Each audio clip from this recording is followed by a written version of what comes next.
Allah nanti. Yang pertama-tama, marilah kita panjatkan puji dan syukur kehadirat Allah. Karena dengan nikmatnya kita dapat berkumpul di Masjid Lailatul Mushola Lailatul Qadar ini pada tanggal 1 Mei 2021 atau bertepatan pada tanggal 20 malam Ramadan. Betul?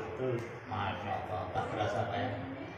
Yang kedua, selawat beriring salam selalu kita curahkan kepada Nabi besar Muhammad Sallallahu Alaihi Wasallam, Nabi akhir zaman, pemimpin yang tiada tertara, yang luar biasa sehingga kita dapat merasakan bagaimana pimpinan beliau.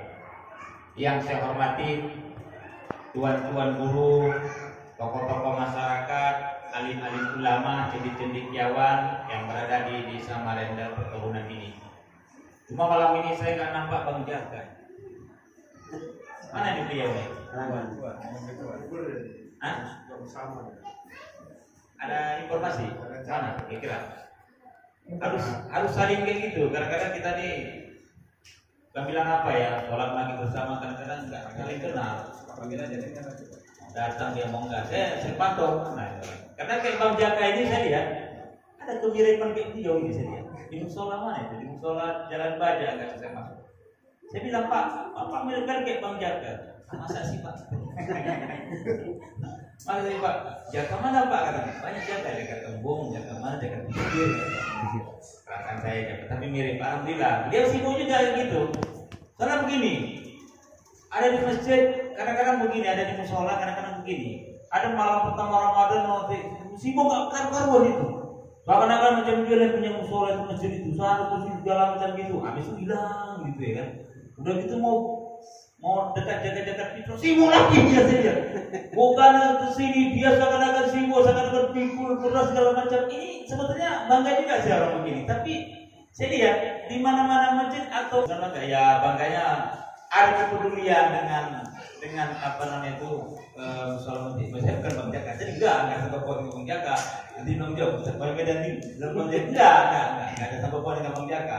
Tapi intinya memang harus ada motivasi kita kecintaan kita. Ini mantap. Mudah-mudahan beliau kita doakan sehat selalu. Memang luar biasa beliau itu membangun sekolah ini luar biasa. Salut saya. Mudah-mudahan akan lahir lagi jaka-jaka ribuan. Masya Allah. Tapi menarik saya malam hari ini. Kayaknya ada penambahan untuk musola ini orang-orang daripada ibu-ibu perempuan ada berapa orang ya? Satu. Yang lainnya dikelilingi oleh anak-anak gadis. Masya Allah, ini luar biasa, luar biasa. Ada kemajuan. Tema hari ini katanya membangun masyarakat yang bertakwa. Nah, ini. Jadi gini, mengejar takwa itu bukan hanya di masjid atau di musola. Sholat, ya kan? Habis itu tarawih. Habis itu apalagi puasa, bukan itu. Suksesnya orang itu bukan tergantung di masjid atau di musola. Banyak orang sukses di musola, tapi nggak sukses di luar Pak. Minta maaf saya. Sukses jadi di musola. Di musola dia seakan-akan dia betul-betul dikuahkan oleh guru gitu pokoknya. Dia lah imam segala macam. Di rumah dimaki-maki sama bininya. Dasar bodoh kau katanya. Kan nggak enak gitu, banyak gitu Pak, bukan bilang apa. Kadang-kadang ini kita nggak ngerti, terlalu banyak nonton sinetron bisa juga kadang-kadang kan. Jadi marwah itu kadang-kadang lucu kita nggak ngerti. Yang kita inginkan ada juga nggak sukses di masjid, sukses di luar. Nggak pernah ke masjid, nggak pernah ke musola, di luar sukses dia. Jadi pimpinan UKP macam apa main gitu kan, jualan sini, sukses dia. Sukses di musola. Yang kita cari sukses di masjid. Sukses di musola, ini dia, ini yang paling mantap. Ini kan malam minggu kan. Saya kan kesini kan jadwalnya malam minggu ini kan. Saya pantau dari malam minggu sana berangkat saya ke sini. Kadang-kadang saya bertanya begitu. Ini malam Ramadan. Kenapa anak-anak ada muda-mudi duduk di kafe gitu kan? Atau di playover itu Pak, duduk gitu. Ini anak siapa? Atau nanti saya pulang atau balik dari sini atau pergi saya kan yang bonceng-boncengan segala macam. Ini menjadi pertanyaan, ini bapaknya mana ya? Ini Pak jadi kendala kita. bapaknya mana, mamanya apa nggak peduli gitu. Mengurus anak itu kan suatu jalan menuju pintu surga. Bukan hanya kita taraweh, bukan kita puasa, enggak. Ini mama kata lah, jalan menuju surga. Kalau kita bilang kita andalkan sholat kita untuk menuju surga dan ibadah kita, apa sih yang hebat dengan ibadah? Coba kita, sholat kita, Allahu Akbar. Tadi uang aku 100.000, ya kan? Publik paket 25.000, tinggal 75.000. Sami Allahu liman hamidah 30.000 tadi. Ini dalam sholat nih Pak, dalam sholat. Allahu Akbar, tapi kata terakhir rupanya di jok kereta yang 30.000 lagi. Assalamualaikum warahmatullahi wabarakatuh. Assalamualaikum warahmatullahi wabarakatuh. Kan ketahuan. Itu kita andalkan Pak untuk masuk surga. Pret. Lalu bagaimana kita andalkan lagi? Zakat kita 2,7 setahun sekali jadi Pak. Iya kan? Jujur aja lah. Infak kita andalkan. Nah, dari infaknya. Kalau ada 2.000 udah hebat. Ya pikir. Apa yang kita andalkan? Haji kita lebih parah para haji muhyiddin kita nanti.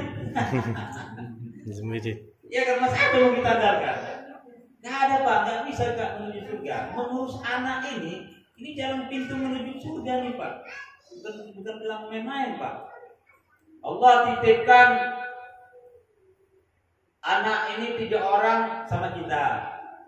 Yang satu mabuk, yang satu judi, yang satu apa namanya itu togel macam lagi itu.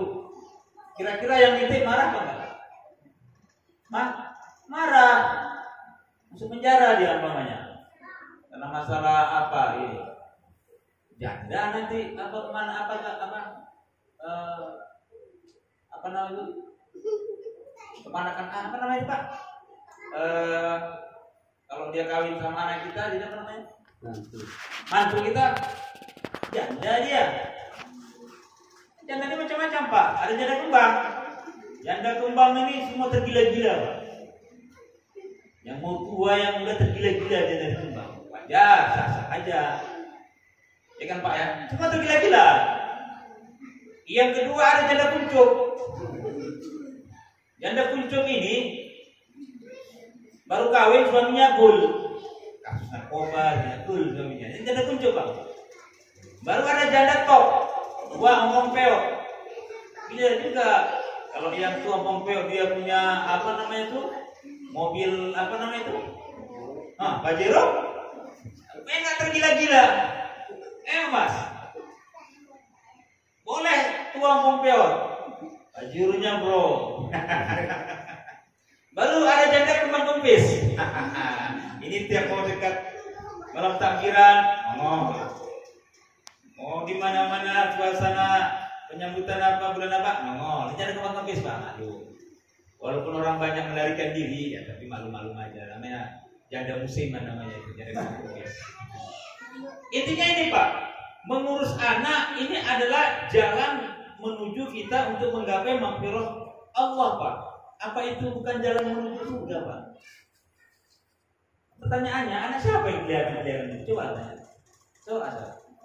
Oh, pacaran dari apa? Kami pacaran Islami? Enggak ada pacaran Islami itu Pak. Bohong itu enggak ada itu. Jangan kalian mau dikibul-kibul, enggak ada itu. Nanti kalau bilang pacaran Islami, nanti ada pencuri Islami juga nanti. Bila pura-pura ikan mangga dia, Mas, jazakumullah ya Mas ya, moga-moga Allah membalas kamu Mas ya. Itu pencuri Islami. Nggak ada, jangan agama ini diakal-akali. Kita rawat anak kita Pak, udah besar, segala macam. Kita beri pendidikan dia yang baik. Ini jalan menuju ketakwaan. Kita kawinkan dia segala dengan jodoh. Alhamdulillah. Kita pantau dia.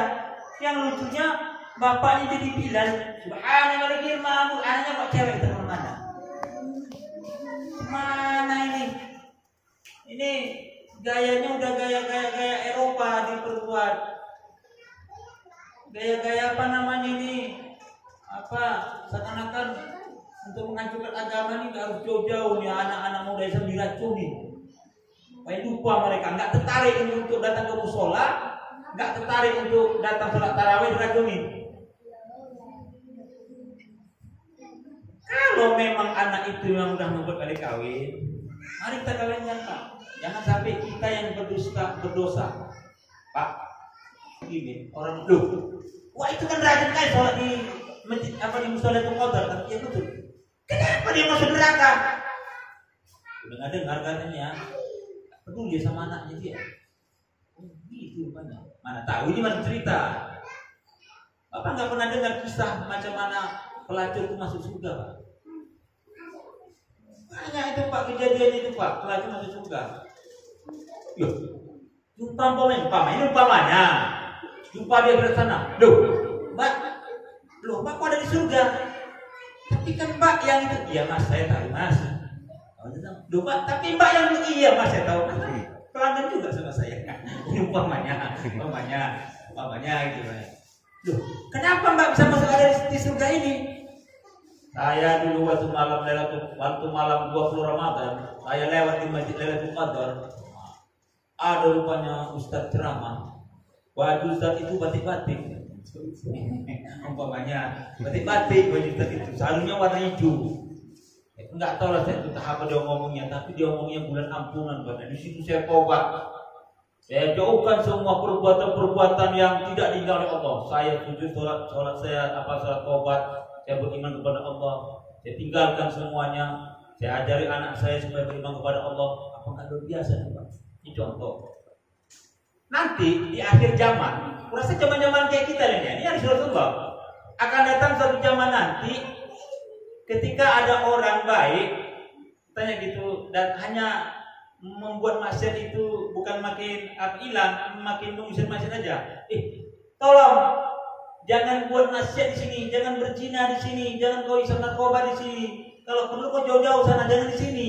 Nah, itu orang alim Pak yang mengatakan begitu. Orang alim apa? Orang alim yang hebat. Dia nggak bilang ini bahaya zina ini bahaya narkoba, ini kau macam-macam kau merusak agama, merusak, nggak dibilang. Dia cuma menyuruh memindahkan tempat aja. Nah, jangan di sini. Kalau boleh sawit-sawit sana kau zina sana gitu. Gawat. Ini zaman-zaman akhir, bukan zaman-zaman kita lah Pak. Ini. Jadi Pak, banyaknya musibah segala macam itu karena banyak maksiat itu Pak. Ini salah satunya. Banyak maksiat, banyak terjadi bencana itu. Kenapa alim ulama nggak peduli lagi dengan penduduk kampung, dia hanya menyelamatkan diri sendiri. Salahnya itu Pak. Jadi kalau kita pikir-pikir, maksiat segala macam itu kemungkaran yang dibuat oleh kita sendiri, ajaknya akan menimpa kita sendiri. Kaum Samud, Nabi Lut segala macam itu. Itu Allah beri pelajaran kepada zaman-zaman dahulu, umat-umat dahulu, supaya bagaimana mereka itu beriman kepada Allah. Mereka menghakimi diri sendiri dengan perbuatan mereka. Allah jadikan hujan deras. Itu pelajaran bagi kita. Nah, yang menjadi pertanyaan bagi kita ini, kenapa orang alim itu nggak peduli dengan maksiat sekarang? Ini zaman-zaman kita nih Pak. Zaman-zaman kita ini kita lihat maksiat, tapi kita sekarang berpikir gila. Kita kan protokol kesehatan, jaga jarak. Jangan salaman jangan ini pakai masker segala macam. Itu protokol kesehatan. Tapi kita nggak pernah bilang protokol untuk menjauhi maksiat. Nggak pernah kita bilang. Jangan pacaran, jangan dekat-dekat sampai yang bukan muhrim, jangan dekat narkoba, jauhkan diri. Nggak pernah kita bilang begitu. 1000 tahun pun Pak kita pakai masker. 1000 tahun kita pakai masker. Kalau yang namanya maksiat, perzinahan, judi di kampung itu masih ada, Allah tuh hanya mengganti penyakit itu dengan lain aja Pak. Di corona kan, nanti dijauhkan lagi, ada lagi koroni nanti katanya. Hanya menggantikan aja. Kenapa?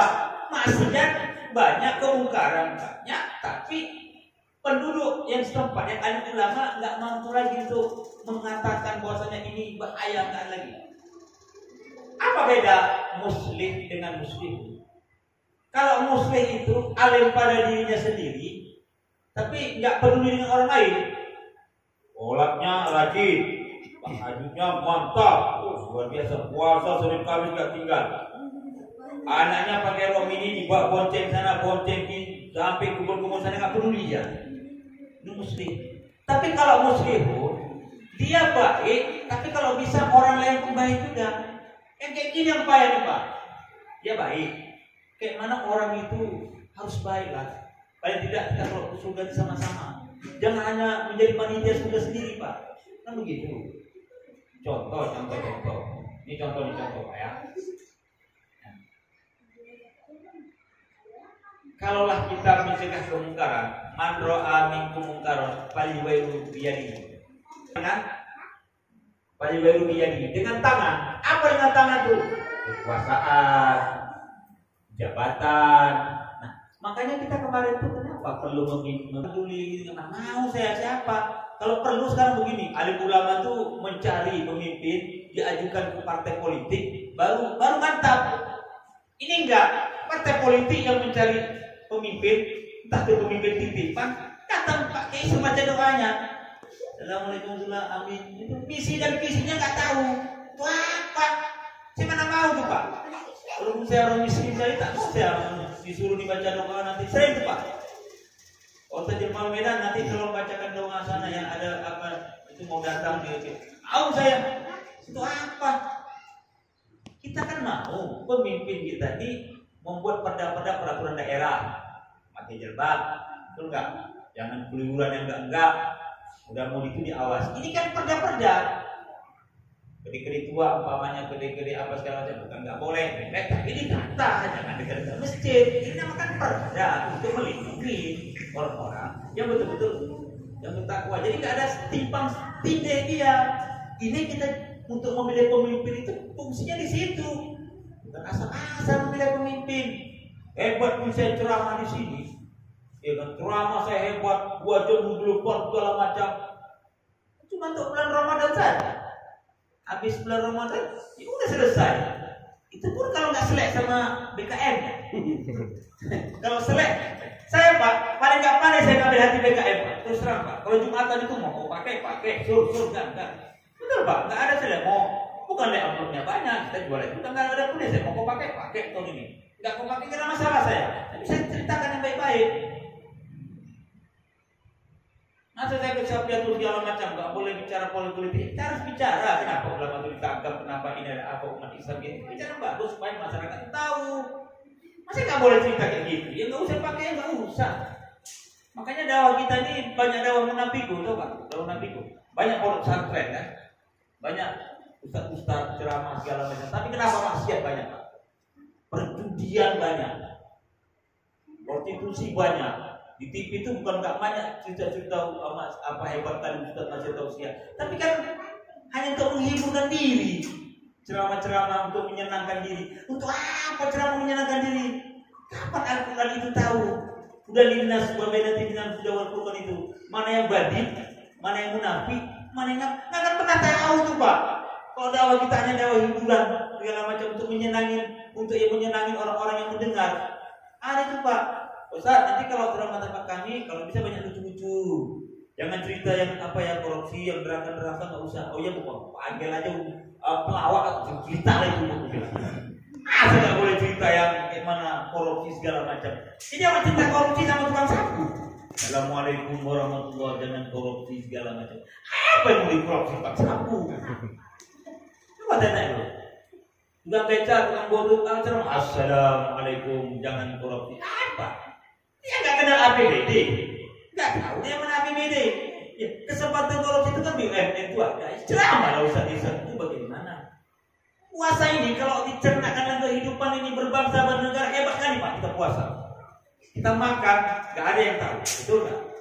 Kita sholat siang hari kita hirup air ada yang tahu. Tapi kita merasa Allah tuh memperhatikan kita. Kenapa nggak dipraktekkan dalam kehidupan berbangsa dan bernegara Pak? Puasa itu. Kenapa masih ada korupsi?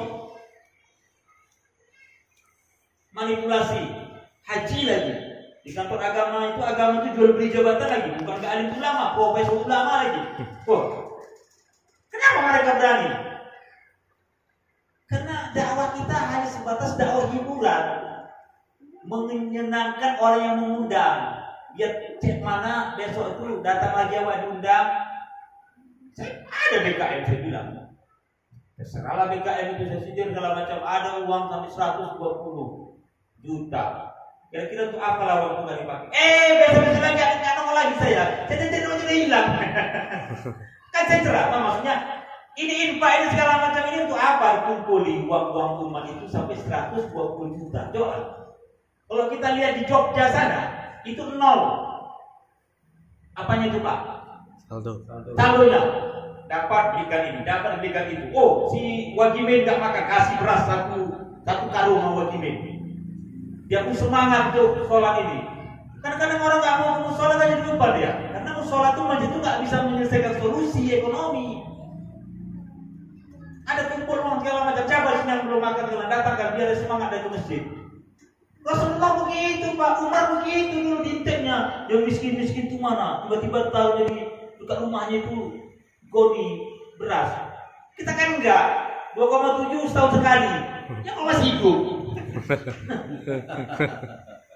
Jadi mari kita lihatlah situasi sekarang ini. Jadi kalau dakwah kita hanya untuk, saya pernah tuh Pak mau isi tahlilan segala bukan ada orang meninggal langsung datangi saya, kalau jangan cerita masalah warisan.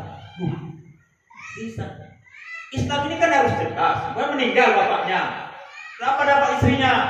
Kalau meninggalkan anak 1/8, kalau nggak ada apa namanya 1/4, kan jelas dia.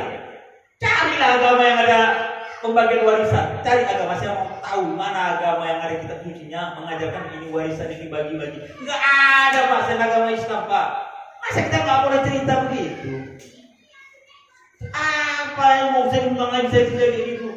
Apa bagus kalau cerita di kebun dua orang yang dengar, tapi betul-betul dakwah kita itu jangan Bapak itu makin tinggi kita berdakwah tuh Pak, makin kita begini Pak. Wajar kita tinggi di tim angin, namanya tantangan ke depan. Nggak mau kita di tim angin ke depan, jadi rumput. Memang nggak itu angin, tapi tinjak kerbau. Berain. Iya, jadi dakwah itu, marilah kalau memang apa dakwah jangan sampai dakwah hiburan menyenangkan. Saya nggak pandai Pak mengambil dari BKM. Pernah saya bilang begitu. Uang 120 di deposito itu apa deposito uang? Bukan uang umat itu.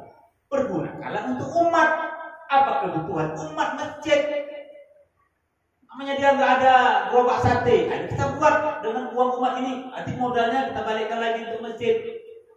Saya di tengah-tengah masjid banyak rentenir terbangan hanya untuk pinjam 2 juta 3 juta rentenir. Orang-orang tahu sendirilah terbangan rentenir.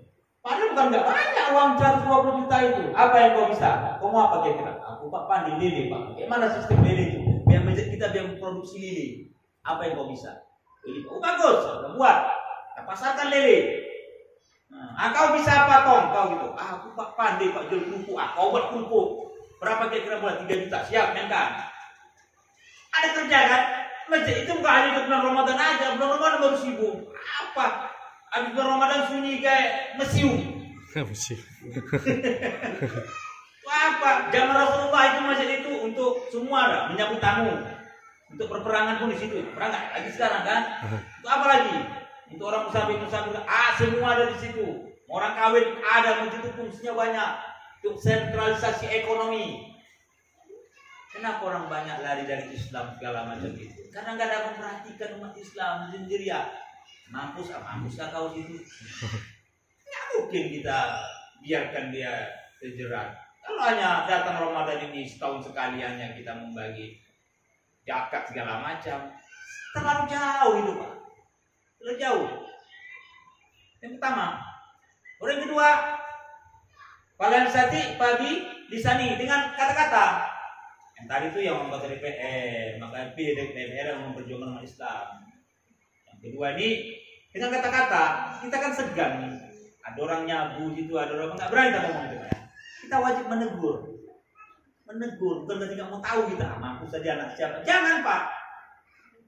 Kita punya agama, kita punya ilmu itulah yang kita tahu. Kata Imam Ghazali, orang yang memiliki ilmu, tapi dia tahu itu tempat maksiat, dia hanya diam aja, sama seperti setan yang membisu. Ngeri nggak Pak? Kita wajib menegur, Mas ini kalau bisa jangan, ini bahaya. Kita itu wajib, karena Allah nanti minta pertanggungjawaban. Kau tahu, yang sini nggak tahu jual sawi, kenapa kau diamin? Jangan kau jadi pau, pura kau hanya menyelamatkan diri aja kau masuk surga kau. Datangnya agen sawi itu, kenapa kau mana tahu? Dia tahu apa ya Allah? Dikasih tahunya aku, kalau tanya dia kasih tahu, mungkin aku melakukan ketika itu. Karena dia punya ilmu, aku nggak tahu. Dia nggak bisa masuk surga karena dia nggak ngasih tahu aku. Siap kita. Jangan pikir-pikir enak kali kita beragama ini. Kalian mengat, watawasau bil haq, watawasau bis sabr, itu harus ada peka dengan keadaan lingkungan. Nasihati. Jangan ini Mas, kalau bisa janganlah ini, kalau bahaya ini segala macam. Kita nggak memaki dia, kita nggak memukul dia, itu wewenang daripada yang berwajib. Cuma kita wajib memberitahu. Dua, yang ketiga, palansati babi dengan hati apa? Iya doa. Saya ada tetangga saya, pulangnya malam, orangnya begadang Pak, nakal lah ibaratnya. Tapi saya berdoa dalam diri saya, ya Allah mudah-mudahan jadi orang yang soleh. Jadi sekarang Pak, jadi sekarang. Kita kan enggak. Bulan Ramadan ini berdoa, ya Allah, ini malam itu qadar ya Allah, masukkanlah aku dalam surga ya Allah. Ih, enak. Mantap kali. Doa sapu jagat menyelamatkan diri sendiri. Jadi kalau malaikat tetanggamu gimana? Masa bodoh ya, mampus sendiri. Mulia. Yang penting aku masuk surga, aku orang suci, orang bersih. Enggak ada. Ya. Kalau kayak gitulah model kita, Pak. Rasulullah dulu, umati sampai tanya umatnya diingat. Kita siapa yang kita ingat? Menyelamatkan diri sendiri. Kalau sistem kita menyelamatkan diri sendiri, kalau Rasulullah Pak menyelamatkan diri sendiri, nggak sampai Islam di Indonesia Pak, nggak sampai. Mau tahu lah pokoknya nggak sampai. Doakan, karena dengan doa itulah mudah-mudahan Allah akan mengabulkan. Ya Allah, si Polan hari ini Allah banyak kali ya Allah dia nggak ikut ini, dia maksiatnya banyak, dia jual itu. Bukakan pintu hati. Saya mau tanya dulu, ada yang gitu? Ada nggak? Ada. Ada bagus. Tolong. Jangan-jangan di antara ribuan doa kita diterima sama Allah. Ya Allah, diterima Allah mau apa nggak bisa? Cuma kita kan berpikir, kayaknya nggak terpikir kita untuk mendoakan dia. Udahlah, kira-kira gitu. Kau lihat urusan kau itu, ada urusan aku tuh. Yang penting aku gimana ibadah anak aku tenang, pakai masker, duduk di rumah, doa tenang. Nah, udah makan. Di situ udah kenyang, udah aman laku. Kayak gitu kita hanya Islam. Friend. Ngomong-ngomong jam berapa nih? Tapi intinya dari saya bilang tadi, intinya mari. Pokoknya timbulkan kesukaan sosial yang saya bilang tadi. Ini malam terakhir saya, ya kan? Ya mudah-mudahan mana tahu saya lebih kurang, saya minta maaf nih Pak. Mana tahu tahun depan nanti ya Bapak yang luar yang berangkat, entah saya belakangan Pak ya. Ya saya belakangan, Bapak duluan. Atau Bapak duluan, saya belakangan. Pokoknya mudah-mudahan masih bisa ketemu, saya senang kali. Amin. Ya Rabbal Alamin. Ini saja yang bisa saya sampaikan. Billahi taufiq wal hidayah. Wassalamualaikum warahmatullahi wabarakatuh. Waalaikumsalam.